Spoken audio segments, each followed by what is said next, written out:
यह कहानी सिर्फ एक परिवार की नहीं, यह उस सत्ता संघर्ष की दास्तान है जिसने कभी बिहार की राजनीति को दिशा दी और आज उसी परिवार को भीतर से तोड़ दिया है। यह कथा है रोहिणी आचार्य की, एक बेटी की, एक बहन की, जिसने अपने पिता को किडनी देकर जीवन दिया और आज वही बेटी कह रही है, नहीं, मेरा कोई परिवार नहीं है।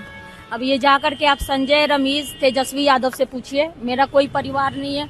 वही लोग निकाला है हमको परिवार से। क्यों? पटना के 10 सर्कुलर रोड पर वो रात बिहार की राजनीति में हमेशा याद रखी जाएगी। आरजेडी चुनाव में बुरी तरह हार चुकी थी। परिवार के बड़े लालू यादव, राबड़ी देवी, तेजस्वी बैठे थे और साथ थी बहनें रोहिणी, रागिनी, राजलक्ष्मी। लेकिन माहौल दुख का नहीं, तनाव का था। रागिनी ने सवाल उठाया, हार की जिम्मेदारी कौन लेगा? निशाना सीधे तेजस्वी के करीबियों पर था, संजय यादव और रमेश। रोहिणी ने अपनी बहन का साथ दिया और बस यही से परिवार में तूफान उठ खड़ा हुआ। तेजस्वी इस बात से भड़क उठे, क्यों हर बार संजय यादव पर सवाल उठते ही तूफान खड़ा होता है? और फिर वह वाक्य कहा गया जिसने रोहिणी का दिल तोड़ दिया। रिपोर्ट्स के मुताबिक रोहिणी ने जिस किडनी से पिता की जान बचाई थी, उसी पर सवाल उठा दिया गया। कहा गया, गंदी किडनी दी, स्वार्थ में दी, टिकट के लिए दी। बस यही वो पल था जब रिश्तों की नींव हिल गई, आंसू बहने लगे, आवाजें ऊंची हो गईं और चप्पल उठाए जाने तक बात पहुंच गई। रोहिणी रोते रोते घर छोड़कर चली गई, कहते हुए अनाथ बनाकर निकाला गया है। और देखते ही देखते परिवार की वो बहनें जो कभी भाइयों की ढाल थीं, सड़क पर उतर आई। राजलक्ष्मी, रागिनी सब बोल उठी। तेज प्रताप जो कभी अपने भाई के खिलाफ नहीं खड़े हुए, उन्होंने भी तल्ख सवाल उठाए। पर लालू यादव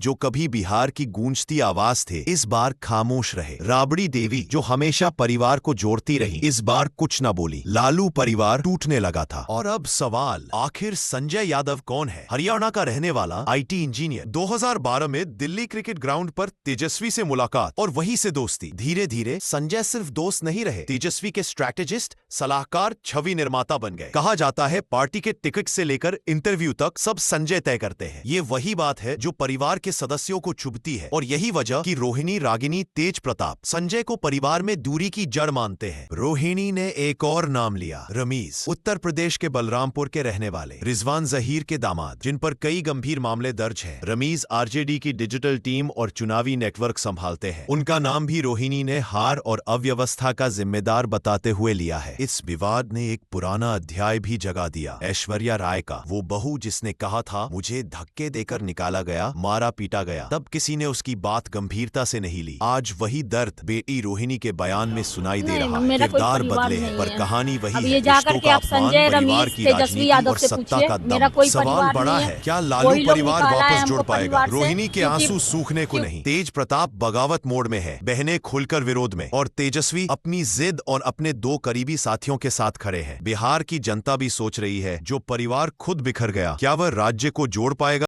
ऐसी ही वीडियो के लिए हमारे चैनल को सब्सक्राइब करें।